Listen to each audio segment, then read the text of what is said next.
Hello and welcome to today's webinar. This is an EdTPA preview orientation that has been designed to help orient you to the expectations of the EdTPA portfolio assessment requirement, particularly for teacher candidates in the states of New York and Georgia who do need to submit their EdTPA portfolio prior to obtaining certification in their state. My name is Tracy Vasquez, and I am here with you today from Phoenix, Arizona at Grand Canyon University in the Office of Clinical Practice. And I'll be sharing with you a little bit about EdTPA and how it's connected to your student teaching coursework and placement. So we will be going over some of the New York and Georgia certification rules, how EdTPA fits in as a professional knowledge requirement for your state. I'll be sharing with you a bit about the components of EdTPA. And then I will be sharing with you, as GCU teacher candidates, how you can familiarize yourself with available resources and develop a plan of action.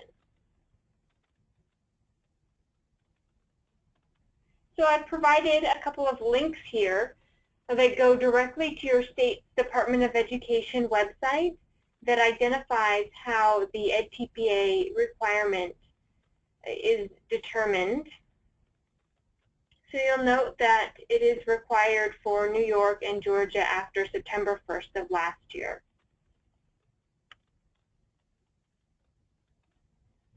And I will be sending out this presentation to all the attendees that are here with us live today.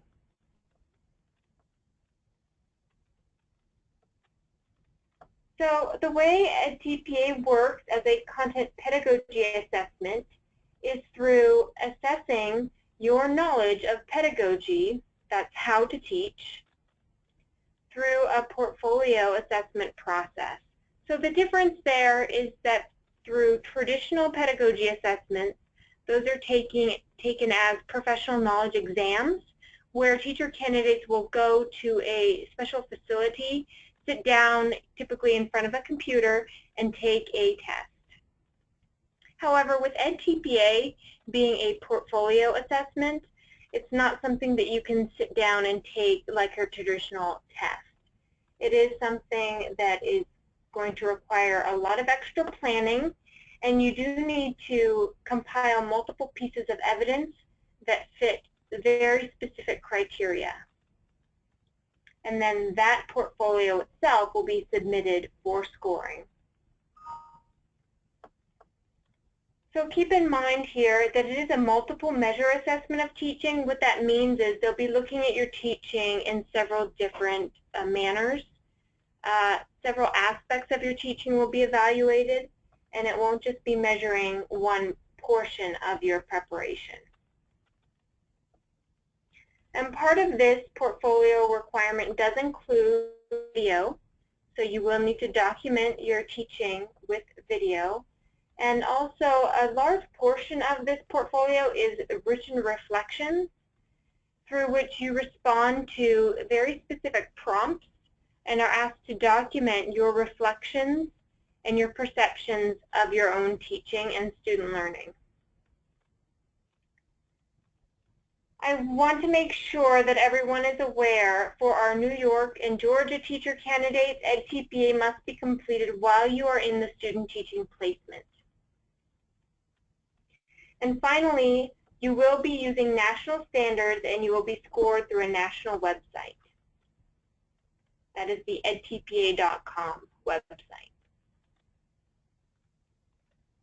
So I've provided a few basics here for you regarding EdTPA, or some frequently asked questions. This essentially reiterates what we just went over. It is a required component for you, and it must be completed while you're in student teaching.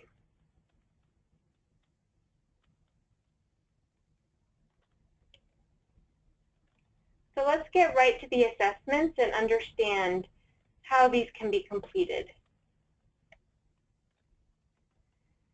Now, first of all, I do want to make sure you understand that the EdTPA initiative was not necessarily created just to make it harder to obtain certification in your state. It really was developed out of the best intentions to help shift your definition of effective teaching.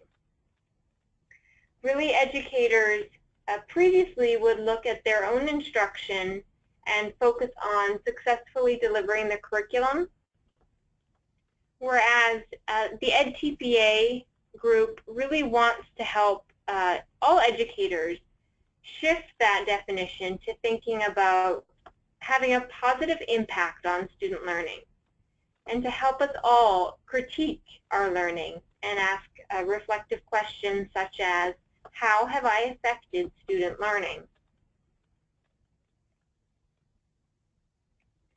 So this here gives you a very high-level overview of what the EdTPA portfolio entails. All the pieces of evidence that you're compiling for your portfolio are all centered around a learning segment. That's a 3 to 5 lesson unit that you're going to be teaching in your student teaching class. So those 3 to 5 units should all be related and all come together to be a learning segment. Now, the tasks are broken down into 3 distinct chunks. One portion of the portfolio will be asking you to compile evidence on planning, instruction, and assessment. So what we consider the planning task, task 1.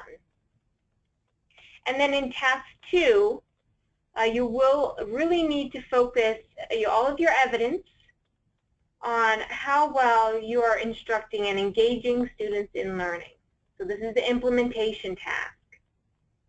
This is also the task that will include your video component piece. And then finally, task 3, the assessment task, will be asking you to document evidence on assessing student learning.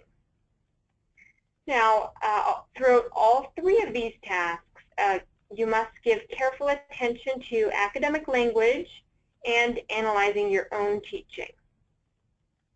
And you'll be doing that in several different ways. Now, throughout each of these tasks, you are asked to document with evidence. So those evidence pieces may be your candidate commentaries, your instructional artifacts, and your video clips.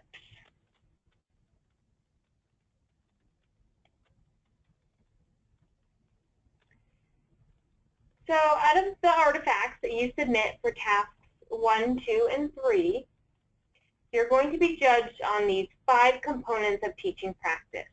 As I mentioned, task 1 centers around the planning components, task 2, the instructional components, task 3, assessment, and task 4 and, pieces 4 and 5, teaching and academic language, are judged throughout all 3 tasks.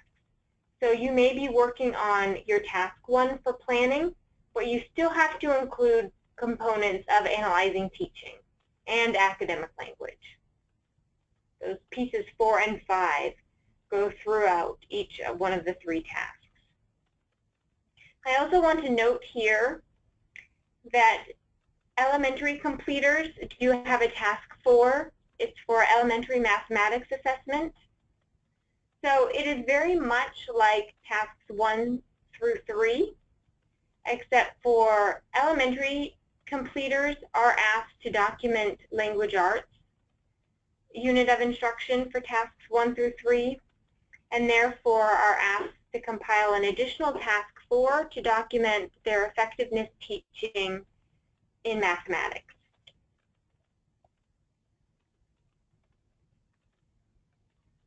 Now we've listed here a few of these subject-specific handbooks that have been created by Pearson as you're working to select which EdTPA portfolio you will submit, which aligns with not only the certification that you're seeking and the student teaching placement that you are in, but also with the program that you are enrolled in through GCU. So for example, The first subject-specific handbook listed here is for elementary education, which is the Literacy EdTPA with the Mathematics Task 4. If you are in our elementary education program here at Grand Canyon University, and you are placed in an elementary education classroom, grades 1 through 8, in which you're teaching all subject areas, and you're going to be seeking an elementary education certification through your State Department of Education, then you will select the Elementary Education Handbook, and you will work to compile all of those tasks and submit, including Task 4. Now next listed here, you'll see secondary mathematics. So if you are in Grand Canyon University's secondary education program, and you are student teaching in a secondary mathematics classroom, 9 through 12, and you are planning on seeking your initial certification through your State Department of Education as a secondary math teacher, then this would be the subject-specific handbook for you.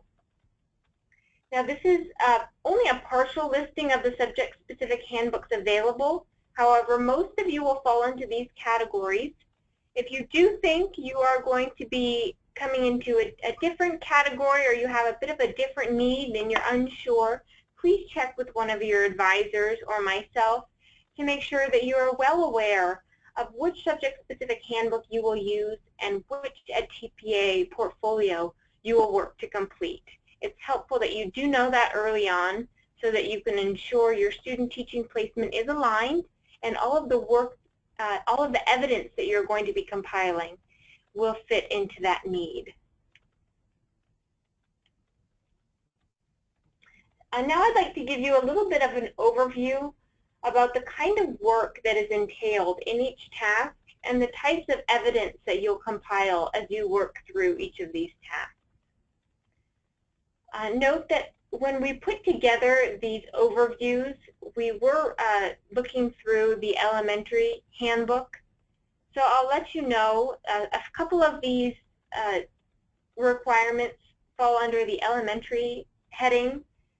However, for the most part, the structure of the EdTPA and the component pieces are generally the same through all the handbooks. So for task 1, as we mentioned earlier, that is the planning task. The component sections listed. The first item you'll complete is the Context for Learning Information template.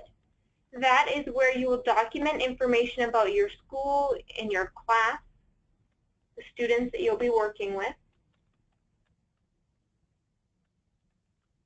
Next, you'll have to prepare the lessons that you will be teaching. Those are the 3 to 5 lessons that make up the learning segment. You'll need to compile all of the instructional materials that you will be using for the lessons, all of the assessments that you'll be using, and then finally the planning commentary piece. This is an essay-style reflection that will be responding to specific prompts that you will be inserting into a template that will be used to score not only your analyzing of teaching, but also your competencies with planning related to the learning segment. In task 2, remember we mentioned this was the implementation piece, which will be used to measure how well you can instruct and engage students in learning. So part of this task is the video clip portion that you will need to record video of yourself teaching part of the learning segment.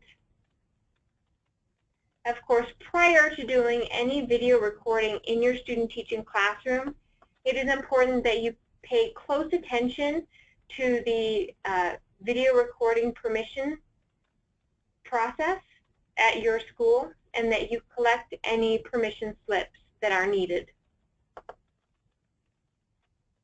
Also with task 2, you will complete another one of those essay-style reflections responding to specific prompts inserted into the instructional commentary template.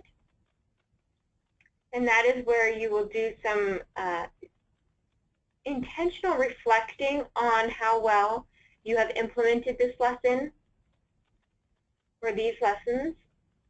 And you will need to pay careful attention to the guidelines for how long your response can be and what to include in it. And of course, you know what to include in it because there will be very specific prompts asking you about each piece. Okay, let's go on to task 3, assessing students' learning. Task 3, remember, is that assessment component. So you will need to select an assessment that was used in your learning segment. And you'll collect student work for that assessment. And you will need to include how you will evaluate this assessment. So oftentimes that includes a rubric showing what you're expecting for each criteria of the assessment piece. You'll also need to include your student work sample. It says here to select 3 focus students. That is for elementary. Special education, you only have 1 focus student. So pay careful attention to those guidelines when you are looking at your assessment handbook. And then the assessment commentary will be another essay-style reflection responding to specific prompts which help you document evidence pertaining to how well you have assessed student learning in this learning segment.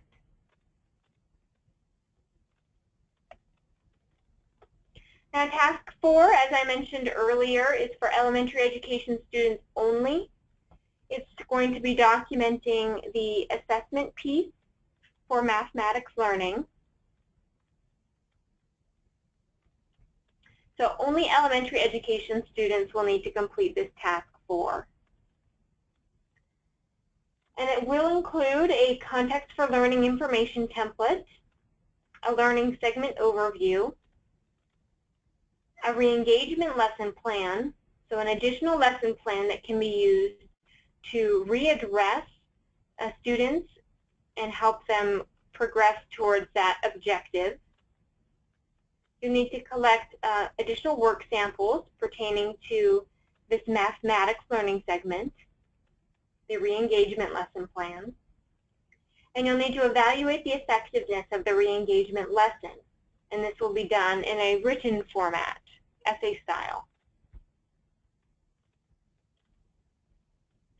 So let's now talk a little bit about how this pertains to your student teaching. So while you are in student teaching through Grand Canyon University, you are also going to be enrolled in student teaching courses. And these will happen concurrently with your student teaching field placement. And there are many different requirements of the online coursework for student teaching.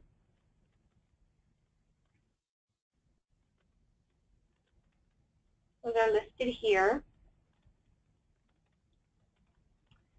But another large portion of your student teaching is the performance evaluation. This will make up a very large portion of your grade in the student teaching course.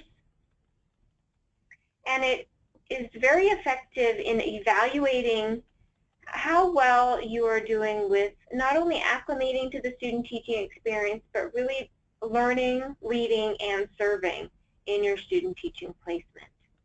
So it does evaluate College of Education professional dispositions, as well as your competencies in alignment with the in-task standards.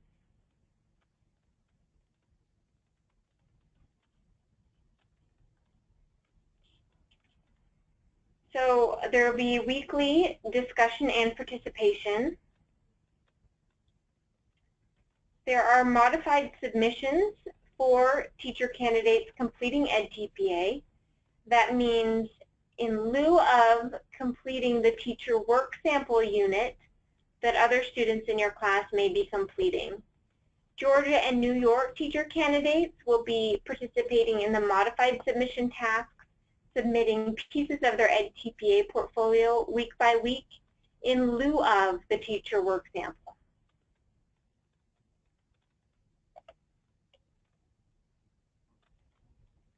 So I've included a snapshot of one of the documents you'll be using throughout student teaching. It is the Personal Teacher Candidate Timeline to Submission. This document helps you keep track of each different phase during student teaching, the tasks associated with each phase, and a place for you to enter in your anticipated completion date, your actual completion date, and some of the steps you're going to be taking to help you accomplish each task.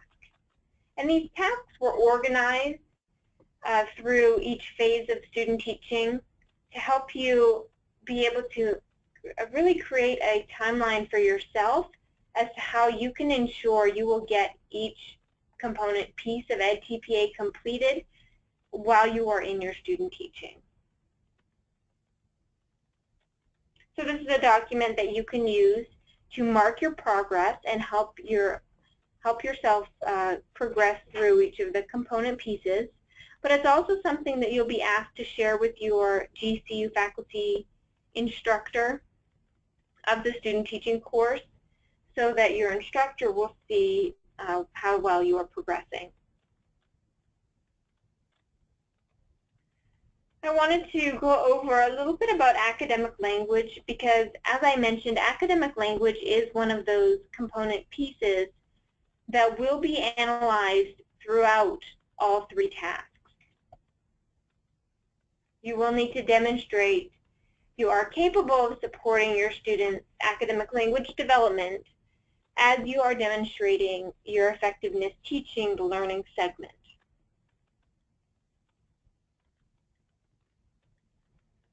So let's go over what academic language really is. It's the language of the discipline, and students use academic language to learn and to participate in meaningful ways in the content. So it's words that they need to be able to participate and understand what is going on with the content you're teaching.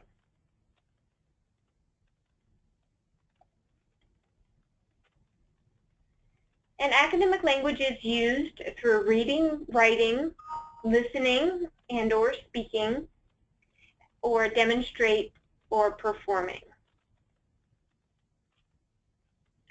So through a student's use of academic language, you as the teacher are able to tell what do they know, what can they do, and what can they use language to demonstrate. So you'll be able to reflect on these items throughout all three tasks as you determine how effective you have been with supporting students in academic language.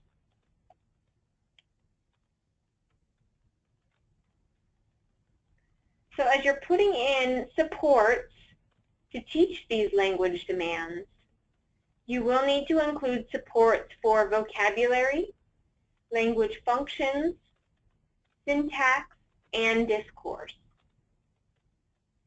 The scores of EdTPA will be looking for you to plan supports in each of these areas.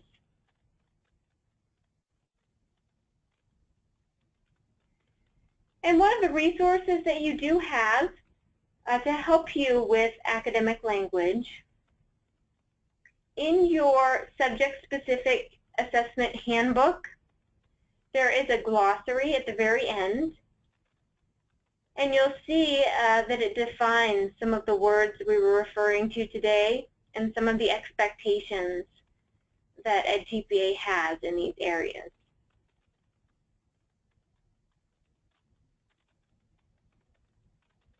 So now you may be thinking, what's next? There are several different resource sites available that I do encourage you to take a look at. The first is www.edtpa.com. This is the main Pearson EdTPA site that is used for registration.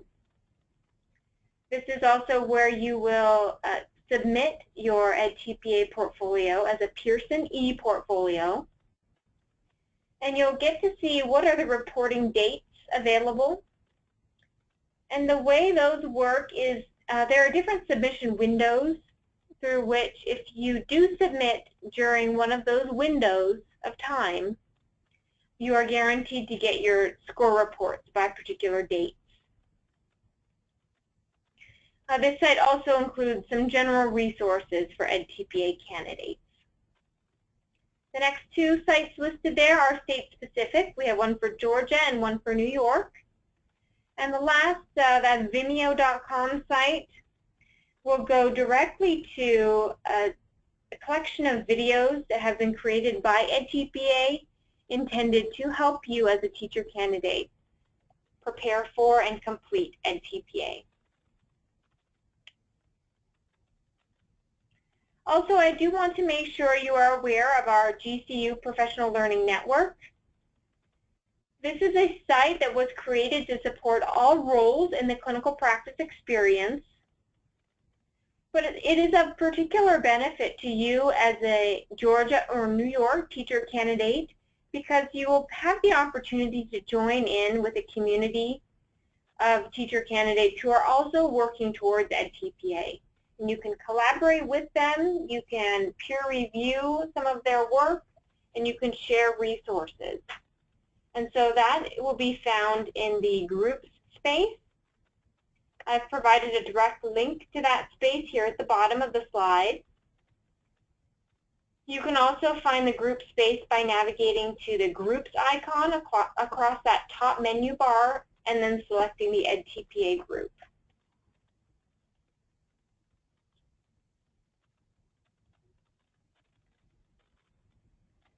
So there's quite a few steps that you can take now to not only prepare for student teaching, but also to prepare for EdTPA. Review the Professional Learning Network resources, in particular those EdTPA group space resources. Make a wise decision selecting the appropriate assessment handbook that is in alignment with your program, your student teaching placement, and the job that you will be seeking to certify in. Access that assessment handbook. Begin to familiarize yourself with the handbook and the associated rubrics that are built into the handbook. On your own, try to become familiar with filming and reflecting. Do some practice recording. Then you can prepare to register on the site, edtpa.com, for your Pearson e-portfolio. There is a cost associated with that, so it is important to plan for it and maybe make a timeline of when you can register. And then begin planning with your EdTPA personal teacher candidate timeline to submission. That's that document I showed you a screenshot of earlier, where each piece of EdTPA is broken up into a phase of student teaching, and you can enter in your own dates of when you will complete each piece and plan support for yourself as you're working to compile each piece. That's something that will be helpful for you, but it will also be important for you to share that with your faculty member. We also encourage you to attend the ongoing GCU EdTPA support webinars and courses and workshops that are offered throughout the summer. So watch your email for invites to additional webinars, courses, and workshops.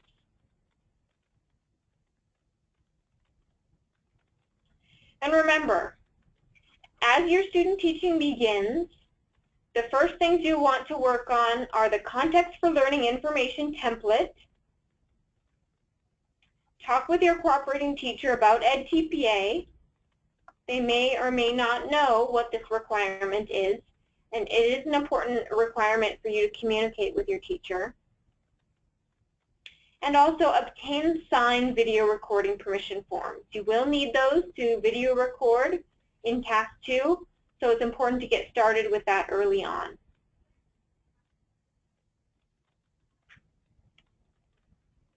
Also, we do have clinical practice mentors who have been trained in EdTPA and are willing to work with you to help support you understand the requirements of EdTPA.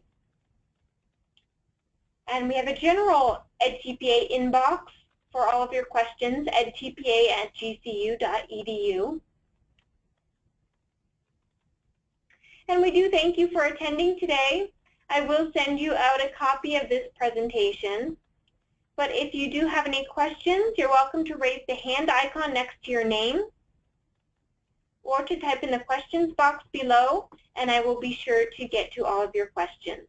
So again, thank you for attending today, and I wish you all the best of luck as you prepare for student teaching and as you attend our additional EdTPA webinars, courses, and workshops. Thank you. Bye-bye.